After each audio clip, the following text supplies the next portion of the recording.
Welcome in to the show after Wrestlemania, Real Talk Wrestling. What is going on, guys? I'm your host, Josh Kimmel. With me, of course, Chris Koffler. And we got to just remove guest and just put Clutch there because he's here almost weekly at this point, and it's been fun. It's been a fun couple of weeks on this show. We have today the CM Punk, AEW, Tony Khan Fallout. We also have a WrestleMania recap, somewhat of a recap. Chris, I don't know if you watched the entire show, but I know me and Clutch did. Took a couple naps in between the show and a couple of matches. So you're going to have to, Clutch, you're going to have to let me know what happened in a few matches. That's totally fine. Before we get forward, we have to let you know we're presented, as always, by the Finns Talk Sports Network. You can follow us all on Twitter at Josh Kimmel OUS, at RTW Chris, and at Miami Clutch PE. Without further ado, let's roll the tape, baby. I got tape. No, I have no tape because I'm not a child. I know. I wish. But let's get right into it, man. I know we all watched it. I know we were all there Wednesday night with waiting on this clip. I didn't think that they would actually show it. I didn't think they were actually dumb enough to kill their own show, but they did. They didn't pop a rating. The rating was actually. We'll get into Tony Khan's tweet about the numbers going up, by the way. But first thoughts, Chris, I'm going to let you speak first because you are the AEW diehard mark. What is happening? What is happening to your company? You've changed from like a few weeks ago because you used to be on this side with me, but oh man, that was bad. I kept thinking all the way leading up to the show, like, please let this be some kind of a joke, some kind of a work, something. But I kept seeing from all the different spots on Twitter, like, no, this is really going to happen. And then it did. And I was surprised. I didn't see that there was any point to it. Nothing was gained. A lot, I think, was lost in doing this. I think it's going to have the exact opposite effect of what Tony, I guess, was hoping to accomplish, to drive up ratings and bring in viewers. And maybe for that segment it did. But I think long term now, it's going to push a lot of people away from the product. It didn't prove anything. I haven't got to listen to the whole CM Punk interview yet, just little bits and pieces. But same thing you said that I've seen a lot of other people say is it just backed up what he said on the podcast. So like there was nothing new, no different angle. Like it didn't change people's thoughts. Like they've gained nothing and they've lost a lot from this. It was a huge mistake. Clutch, I have to get your thoughts on this, man. I have to. First of all, thank you for putting up with me again for a second time, I guess, in a week or so. When you first invited me back, I kind of feared for my life, but I'm here. I'm here, but I was dumb enough to give them the benefit of the doubt when I saw this promoted. I was really stupid enough. I knew they were going to show backstage footage. I knew it, but I was like, you know what? Maybe Tony saw the interview, and maybe I'll give him the benefit of the doubt. Maybe CM Punk lied. Something was different. Something happened different. CM Punk, maybe something else happened, and they're going to show that to try to clear the air from their side. I was so wrong because Ariel Helwani, I love that guy. I love his account. Posted right after that side-by-side clip of the footage and what Punk said happened. Every single little thing that Punk said happened in that clip. All Tony Khan did was prove CM Punk's point. And I was like, they can't be this dumb. Leading up to the show, they can't be this dumb. They can't be this dumb. I finished watching. I'm like, they really are this fucking stupid. Sorry, Bobby. Fucking stupid.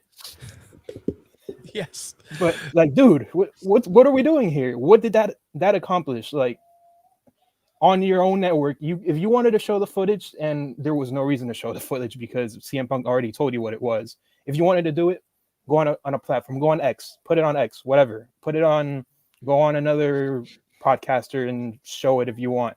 On your own show, admittedly, on Sports Illustrated, went that same day, said, I'm doing this to get a rating and to get hype for Dynasty or whatever that show is called. You accomplished none of that. You made Jack Perry, who's still under contract with you, look like a bitch. And it was hilarious. I think it was right after the clip the actual clip was shown, Tony Schiavone was just with his head down, hand on his face, like, yo, what are we doing here, bro? Mm-hmm. It was a hilarious day on Wednesday. Embarrassing. Embarrassing is the word. I heard this from somebody, I forgot who. All it proved was the big star that's in the big company in the big leagues can beat up the little star in the little league. Like legitimately, he did it. He beat him up. CM Punk said he didn't throw a punch. He didn't throw a punch. People are saying all the AEW fanatics out there like, oh, he threw a punch. He said he He didn't. shoved him. He shoved him and choked him, just like he said.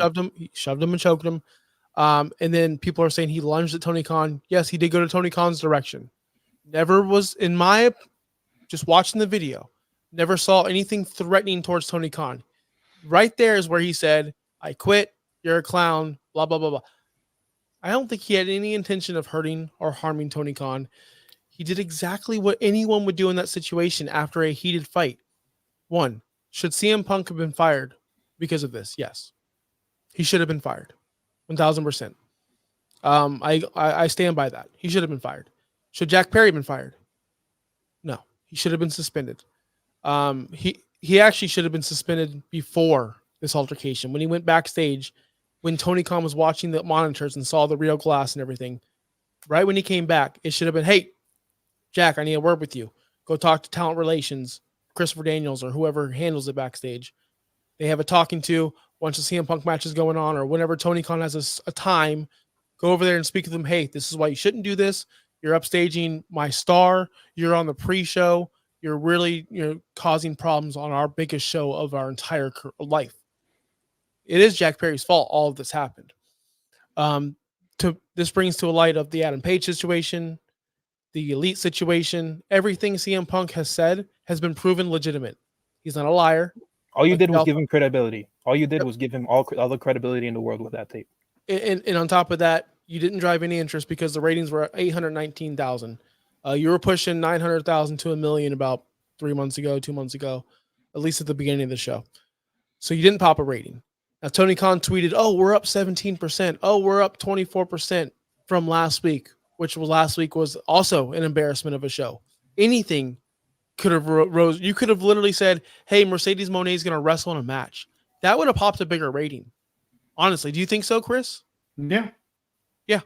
Yeah, utilizing your talent in a match. That would have popped a bigger rating. Yeah. Tony Khan has lost his mind. He's made it a mission to do nothing but talk crap about WWE on his television show when he should be focusing about himself. Now, if I went to the gym every day, which I do go a lot, if I would just sit there and go, man, that guy's got bad form. That guy sucks. That guy's wearing stupid shoes. That guy's wearing a stupid thing. That guy's wearing whatever the case might be. That's not doing anything for me. I should be focusing on me and my show or my form or my technique. He should be doing the same thing. You have all these stars, Ospreay. You have the Young Bucks who are talented. You have all these FTR. But instead of focusing on your show and what you have going on, you're taking away from your talent. You're taking away from Swerve. You're taking away from Joe. You're taking away from Tony Storm. You're taking away from your top stars to make it all about one person who doesn't even work there anymore. That's embarrassing. That is juvenile. That is something a teenager would do. I'm not watching the show anymore. I told my buddy Chris Fernie off air, I'm going to treat them like I treated WWE for the past 15 years. I will watch them in clips. I will watch them on YouTube. I will watch them through X or any kind of social media. I will no longer watch on Wednesday nights. My Wednesday nights are now free. So that's all he did was cause casual viewers to go away. They were chanting CM Punk. Yes. They were chanting CM Punk. Yep. What did he think? Mind you, does he think that all wrestling, does he think like that was the biggest fight he's ever seen in his life? And he's never been around because he grew up rich, right? Probably had a privileged life. Probably didn't see much of that going on. Although that stuff goes on in WWE locker rooms as well. And it has forever. We've heard Chris Jericho beat up Brock Lesnar. We've seen Brock Lesnar throw a title belt at Vince. Those things are heavy. We've seen violence in the past. There's been scuffs. There's been fights. This isn't the first one, and it won't be the last one. So is this Tony Khan's first ever witness of a fight ever in his life? I'm really genuinely like asking this question. I don't understand what happened. If he feared for Yeah. his life, then I'm guessing it is the first time he's seen any type of altercation in real life. Gosh. If you want to, like what you said, Clutch, if you want to release the tape, you had months and months and months and months to release this tape. To choose to do this on your television show where there's no story involved. There's no, okay. What's that show? 2.5 Men. Charlie Sheen had the whole drama, got fired. What if like the producer's like, you know what? Tonight on 2.5 Men, we're going to release the tape of Charlie Sheen being a dick. I don't even know what he did. Sorry, Bobby. On our show. But it's going to do nothing to do with our storyline in the show, but we're going to release it. How ridiculous would that sound? At the end of the day, Raw, SmackDown, NXT, Dynamite, they're television shows with TV characters, with stories, with a storyline, with multiple storylines. They tried to make this a story. It flopped. It was a total flop. Even they tried to make it somewhat of a FTR angle with the Young Bucks. Totally missed the mark. It was hideous. It was embarrassing. That's all. That's all I can say about it. Embarrassing. And I was thinking about this today, earlier this morning. As far as this going back and forth and whatever, and I don't know, like I enjoy when the two companies take an occasional subtle shot at each other. It makes it more interesting. I feel like it drives the competition, but like this is taking it to a completely different level now, where like it's just not even entertaining anymore. It just seems so petty at this point, and it just comes off as childish. Like it's not good anymore. It's not edgy. It's not cool. It's just childish. And I feel bad for the talent. Yeah. Like, Clutch, when you were watching WWE television, because I'm sure you still watch when Vince was there, the things you saw on television at times, like, were you embarrassed for the talent? Did you feel sorry for them? Or were you like, oh, yeah, this is cool. Like, whatever. It is what it is. I mean, there were good parts. There were bad parts. I vividly remember, the one I vividly remember was, I don't know if you guys recall or even saw it, the dog food angle with Roman Reigns. Mm-hmm. I remember watching that. And then there was another part of that whole storyline where they had somebody in a mascot suit come out to a yipping Roman Reigns song or whatever. And I was like, I feel so bad for this dude. Like me for feeling bad for one of the most, like at that time, hated guys by the fans in the company. I was like, I really feel bad for Roman Reigns. Like, what are we doing here? And Yes. yeah, it's terrible, dude. You know, the WrestleMania pre-show, I believe CM Punk was on and talking with The Miz and talking about the attendance. Like, oh, we had 71,000 or whatever it was. And CM Punk asked, like, are you going to get that tattooed on your arm or whatever? Like Will Ospreay did. Those are the comments that are okay, in my opinion. Like, those are cool. Those are fine. As I said, little subtle shots, little just- small things are fine. Subtle shots. If Will Ospreay wants to go on and talk shit about Triple H for no reason at all, by the way, for zero reason at all, be more subtle about it. No, he had a reason for it. What was his reason? Someone tell me. It was okay. So, from seeing the whole thing that unfolded, it was Triple H on the Pat McAfee show that he mentioned that it sounded like he was singling somebody out, right? And that they. Can I stop you real quick? They didn't want to work the schedule. Yeah, sure. Can I stop you? Where did Triple H say this? Pat McAfee show. Not on Raw? Not on Raw. Not on yeah, SmackDown? that's where I was headed. Yeah. Okay. All right. Go. Continue. Yeah. So yeah, he basically just said that somebody is afraid of the grind, and I wouldn't want to sign you now knowing this, right, or something like that. And then this is the part where I agree that it's okay to Will Ospreay to respond to this because he was targeted in that comment, but not on AEW television.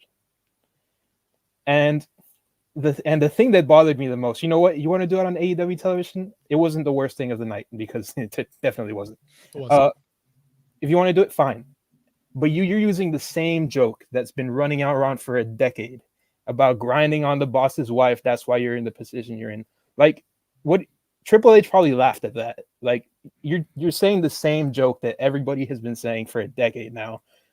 And when he's shown over the last few years that he's not, If he's there because he's the boss's daughter's husband or whatever, but he's good at his job. And just doing the whole because he's with Stephanie, haha. It's so stupid, dude. It's so petty. If you want to go on Chris Jericho's podcast, Osprey, and say that, sure. If you want to go on Ariel Helwani, I'm sure he'll have you. I'm sure he will. Go ahead. Go say it on there. But the problem is they're bringing it to AEW television, where this does not progress any kind of Bryan Danielson or Daniel Bryan story, or it doesn't progress any kind of storyline whatsoever. It was just a thrown in. The whole promo was a shot at Triple H. The whole promo. That's not why I'm tuning into your television. Now, okay, what if Swerve Strickland? He's in a promo with Joe. He's got a problem with his baby mama, and he comes out there and starts talking shit. What does that have to do with the show? That's all I'm saying. It's the same thing.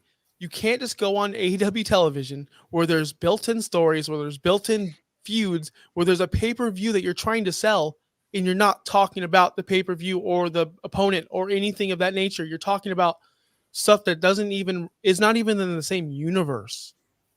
Not even close. And I think the show has become like just within 2 weeks.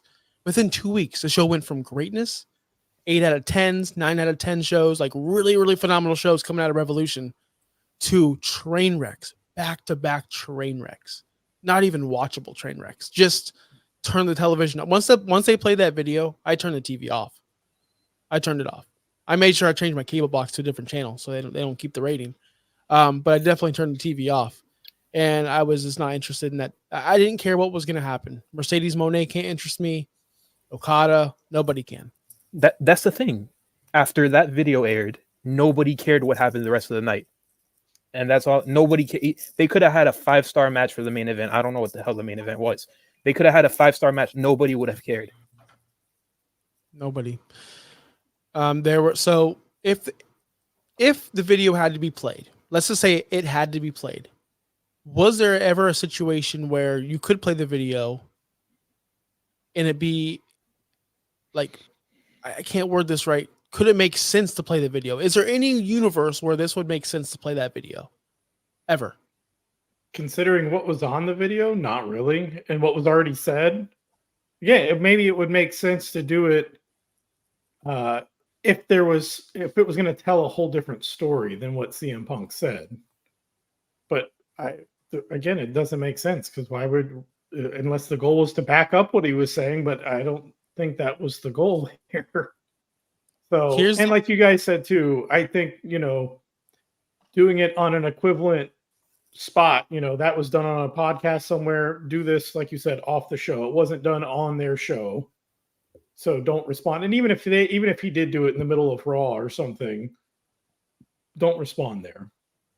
Do it off to the side. Or the best thing you can always do is just kind of put the blinders on, focus on your product. Because like you said at your gym analogy, that was another thing I was thinking of. If you're always focused on someone else, you're not focused on yourself, and you're not going to get the results you want. No. So they're spending way too much time focusing on what WWE's doing, CM Punk, all this other stuff, and they're not focused on their own product. If they wanted to bring here, I did think of one scenario, and the Bucks used it as a motivating factor against FTR. Like, oh, that was FTR's friend. No, whatever. The way they could have done it was something easily, like they're EVPs, they're power hungry. They could have said, hey, our boss fired our friend, or suspended our friend for something he didn't do. And guess what? We're EVPs. We're going to go ahead and we're going to show you exactly why our friend, our scapegoat, was suspended for no action, and we're using our power to bring him back. Roll the evidence. Boom, play the evidence. As you see, our friend didn't take the first swing. He didn't do anything wrong. He was approached by yada, yada, yada. And now we're bringing him back, and he's joining the elite. Something of that nature could have been said. Something. Yeah. It's better than nothing. I got nothing out of that segment. We all know Jack's coming back. We all know he's joining the elite. That was probably going to happen from day one. And I'm okay with that, actually. Per storyline, that would have been genius. You're bringing back your friends, bad guys, right? In the story-wise. You could have easily just said, I'm using my power against our boss, Tony Khan, 2 versus 1. We outvote him. We're bringing our guy back. Roll the clip. Our guy did nothing. That's all you had to do. And then boom, Jack Perry comes back at the pay-per-view, yada, yada, yada. The rest is history. Instead, they made it all about CM Punk and FTR, which is dumb. Just dumb. Yep. And then FTR, I didn't even see the rebuttal. I know they came out next to do a promo. I don't even know what they said. I don't care what they said. What are they going to say? I don't know. Who knows? What are they going to say? Are you guys watching Dynasty? No, I mean, I wasn't before, and I'm still not going to. I told you I'm sticking. If I'm going to watch their pay-per-views, it's going to be the big four. Their big four. I can't do this WWE style pay-per-view schedule, especially since you got to pay individually for all their pay-per-views. I can't afford to buy 12 pay-per-views a year now. No, I'm not going to do that either. Speaking of big pay-per-views, let's pivot off this CM Punk nonsense. Unless you have some other final words, Clutch. No, Tony Khan is an idiot. Let me do this just one time. And now we can move on to WrestleMania. Let's move on to WrestleMania. I thought WrestleMania 40 was very underwhelming. Just want to put that up right real off the top. I thought it was a bunch of nothings, a bunch of 2-star, 1-star Raw TV show matches. But in between those, there were some really good wrestling matches. Chris, you asked me, I didn't watch all of WrestleMania. What should I go and watch before the show? And I said, dude, all you need to do is watch the main event. That's it. Everything else is totally skippable. Everything else was just a nothing burger. Clutch, you can probably say I'm wrong, which is okay. We all have our opinions. I just thought every other match was a TV match. How say you, Clutch? I say you're right about this if we're talking about night one of WrestleMania. I did not like night one of WrestleMania, except for parts. Not even the whole thing, because it was a little. I mean, obviously it's going to be long, Bloodline and stuff, the main event, and Sammy and Gunther, which the ending shocked me. I had Gunther all the way. I thought even the way the match was flowing, I had Gunther winning, and I kind of like the ending. Just brought Sammy bringing out a brainbuster out of nowhere that we haven't seen in years, and then finishing him off to get the title. Like, I like that stuff. The final 2 matches, I guess I can say. I liked 1.5 of the last 2 things. The rest of the card for that night, they kind of either just served their purpose, and by saying serve their purpose, I'm referring to like making like Jade Cargill like make look good against Damage Control or whatever, and then nothing else. The Becky and Rhea was underwhelming. Cool entrances though, but underwhelming. Yeah, night 1 was underwhelming. I think wholly disagree with you about night 2. I liked it. I can't remember all the matches for some reason, but from start to finish, I feel the first match good. CM Punk's involvement perfect. I thought there was no way to save that cash in for Damian Priest. I thought there was 0 way, and I think they did. And by involving CM Punk, I was really shocked that he seems like he's ready to compete right now. Mm-hmm. He took off his brace, Drew had his moment for 5 minutes. He blew a kiss at Drew's wife immediately. Judgment Day's team plays, cash in, awesome. The street fight was fun for what it was. I'll say that. I had my expectations were on the floor, and they surpassed my expectations, but that's not a high bar to like pass. Honestly, I'm trying to think of. I guess you can say LA Knight and AJ was a really, really good SmackDown match, if that makes sense. Mm-hmm. Help me out. I'm trying to get through the whole thing just so I can give you a small overview. No, you're on the right track, man. Everything served its purpose. Yeah. And the main event, it was, you messaged me this, overbooked but fun. Yep. And that's what I expected out of the main event. The second Cody Rhodes got pinned in night 1, and it delivered. I had a blast. I'm so disappointed with the way they ended. No, not the end. Not when Cody was. Everyone was there. Like your picture, Randy Orton hold him up. Sami. That was perfect. That was. I would be lying if I say I didn't get a little emotional because I truly love Cody Rhodes and his journey to get there. It was way. The ending was way better than I thought I was gonna feel. Just the fact that it was overbooked and the way it was overbooked. I understood. You didn't need. I'm not a big fan of playing the music during a match when someone comes out. For example, Jey Uso. Uso, you play it for a split second. Who's pressing the button back there? Does Jey Uso go, hey guys, in the back, I'm coming out, press my music? Like, is that like, to me, it needs to make sense. I'd much prefer, like a CM Punk at Survivor Series. He probably, in storyline wise, probably said, hey guys, I'm coming out. I'm about to shock the world. Play my music. But nobody knew Jey Uso was coming out at that time. Playing the music, to me, in any situation, sucks, except for a few people. And we're going to get to that real quick. Seriously. I think I know what you mean. I think we'll see where it goes. You should know. So Jey Uso coming out. There should have been no music. Cool. I get it. He's taking the spot out was fun, though. The spot launching him off the stage into the table. I genuinely thought he was going into concrete for a second, for a split second. So it all made sense. Jey Uso takes out Jimmy. Makes 1,000% sense. We get Uso, Solo out there. No music. Perfect. By the way, no music, which is perfect. John Cena's music hitting is okay. It's a different feel. That's fine. It is what it is.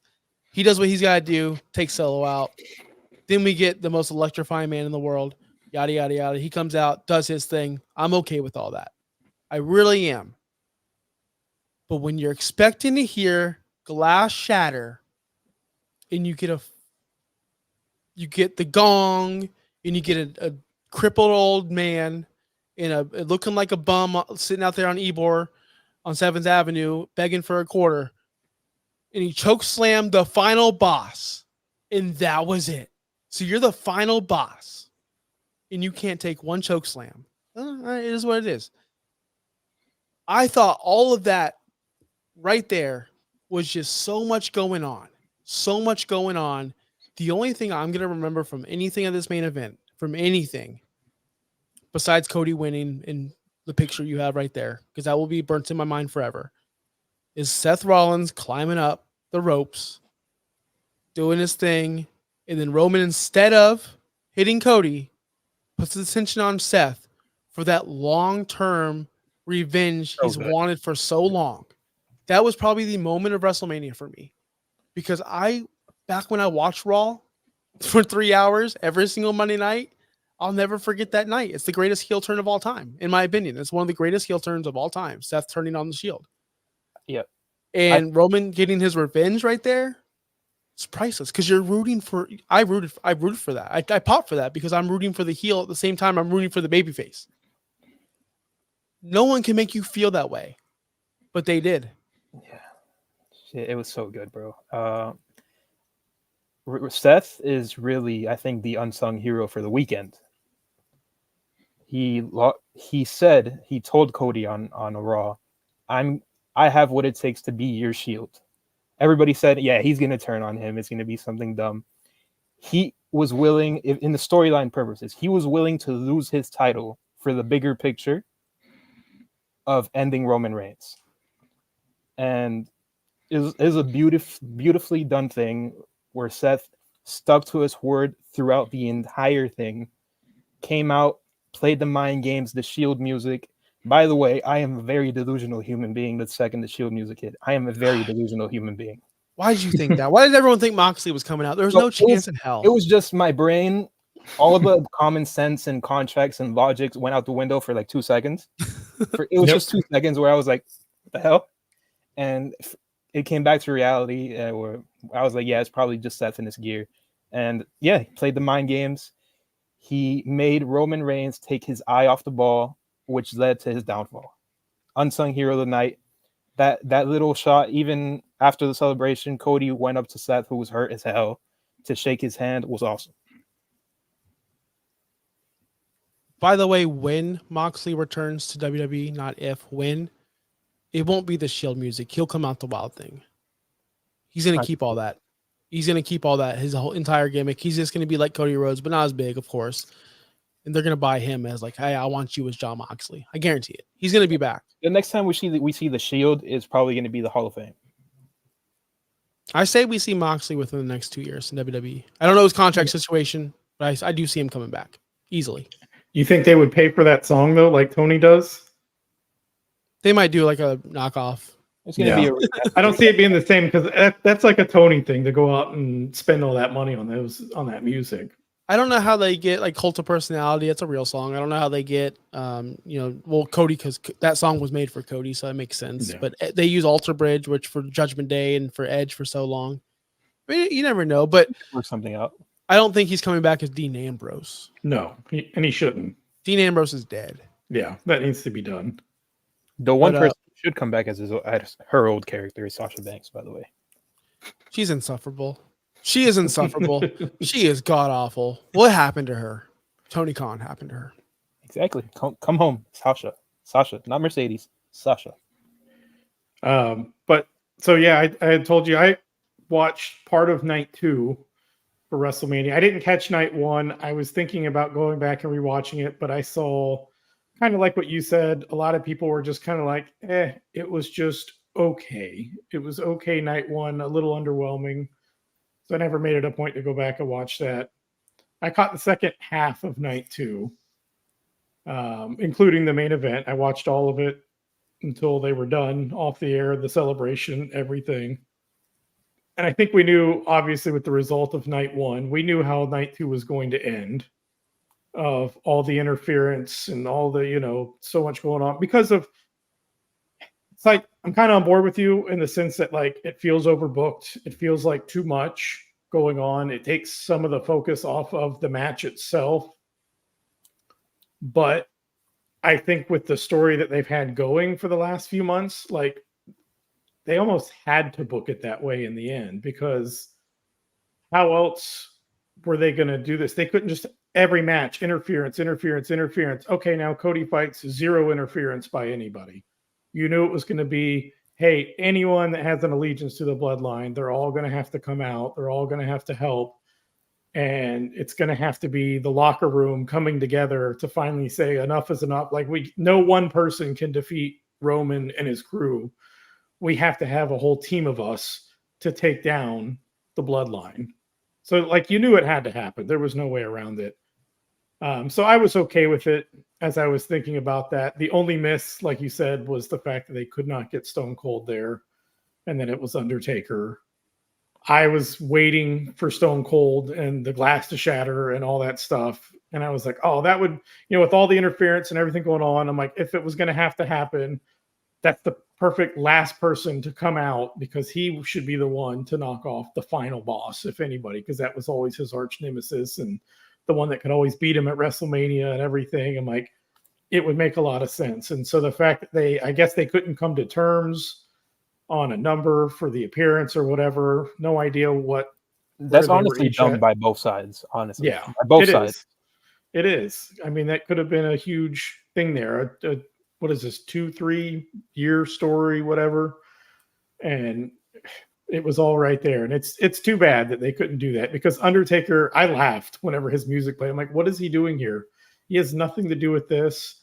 He doesn't have a long-standing rivalry with The Rock like Austin does. But then I found out after the fact that they just couldn't come to terms. So I thought the final match was great.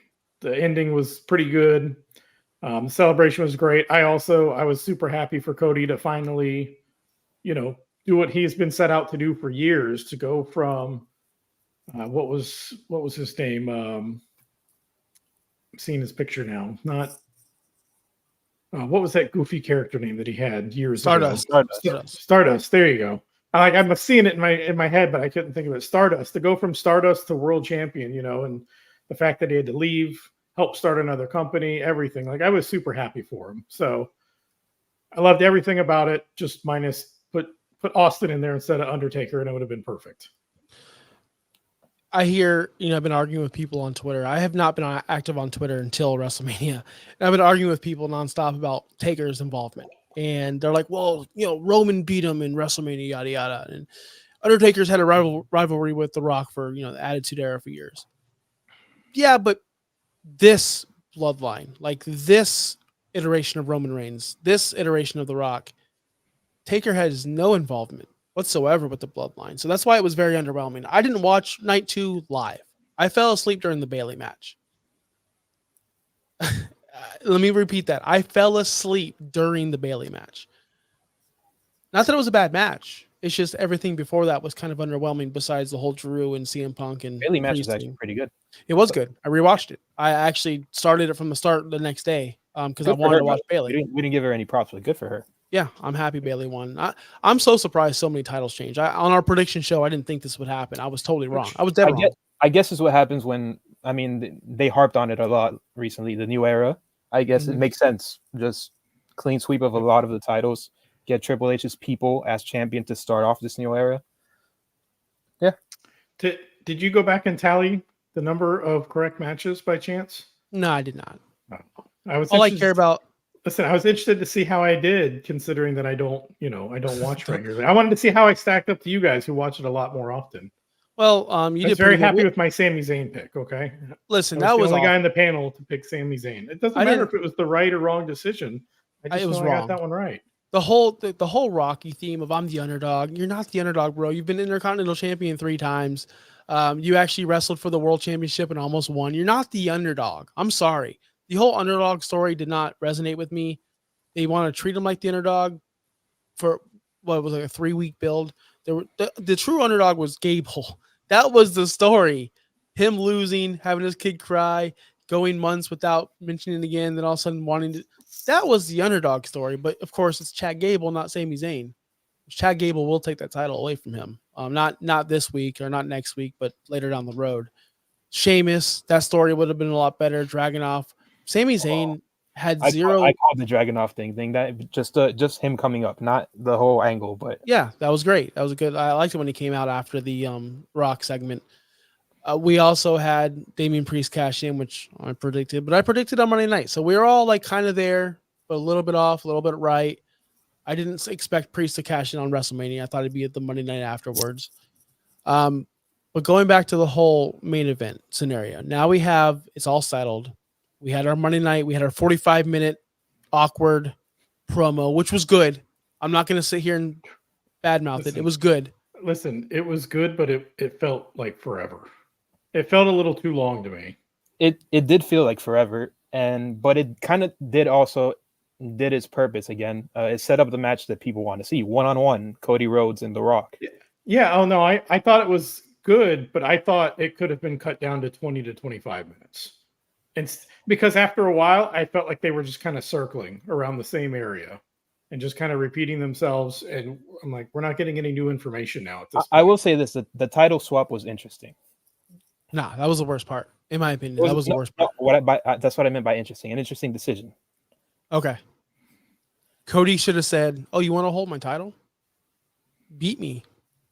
So yeah, be a badass. Like, stop with this crybaby nonsense. Like, I want them to anyone, AEW or WWE or TNA, anyone to book a badass babyface.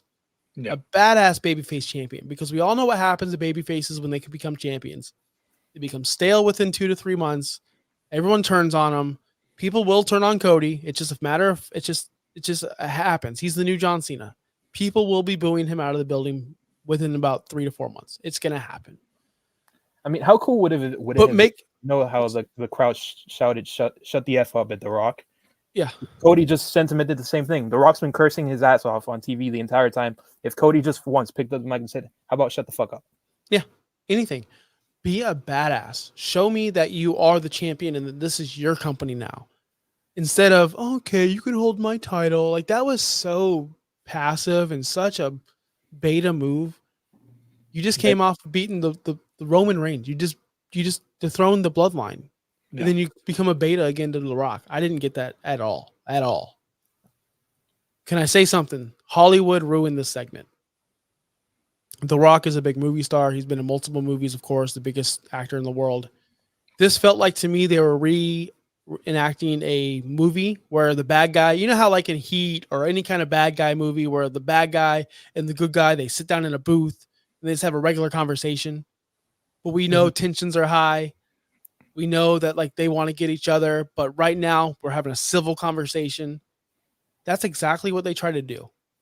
The bad guy and the good guy in the ring having a civil conversation, no raising of the voice, no insults, just conversation.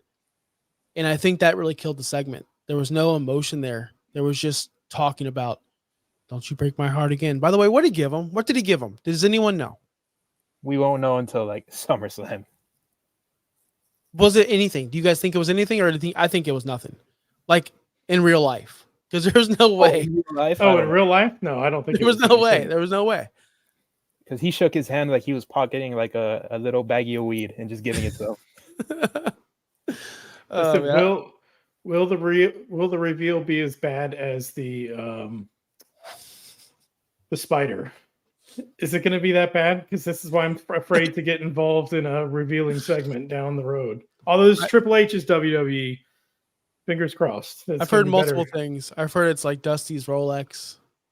I've heard it's the lighter that burnt down Cody's tour bus before WrestleMania. Did you guys hear about that? Yeah, that could make sense. I heard sorry. I heard it's MJF's ring. I've heard so many things. He shook his hand and he said, "You don't even have to look at it to know what it is." And Cody shook his head yes. So I have no idea what it could be. I think it's going to be something good. I think it's going to be a good reveal. I don't think we're going to be swerved on this one. Not with Triple H's era. Yeah. They were really. Stephanie came out night. Did you see Stephanie came out, Chris? Yeah. Night 2. Yep. Triple H opened WrestleMania like Clutch said what had happened. They're really focusing on the new era. Era. So I'm really excited for the new era. I like the Stephanie part. It kind of like she kind of publicly showed what side she's with. Of course. Yeah. She quit as soon as Vince came back. Yeah. Yep. And that was the sign, but she publicly actually got on the mic and basically just put over her husband how she should have. Yeah. Paul Heyman did the same thing at the Hall of Fame, calling himself a Paul Levesque guy. And I mean, yeah, everybody just is saying, yeah, this is the guy. Nobody else is running things. It's him. Yes, and yeah, as it should be. And as it should be. And we are going to wrap this thing up. And I just want to say this. We thought pro wrestling was back in 2019. And it was for a little bit. It was. Professional wrestling was back for a good 2 years there in AEW. Now professional wrestling is really back. And I'm excited for it. And I will be there whenever Raw is on. I don't know the dates yet because of the whole Netflix thing and they're switching SmackDown. They're all switching networks. But I will be there and I'll be watching. And I'm excited for it.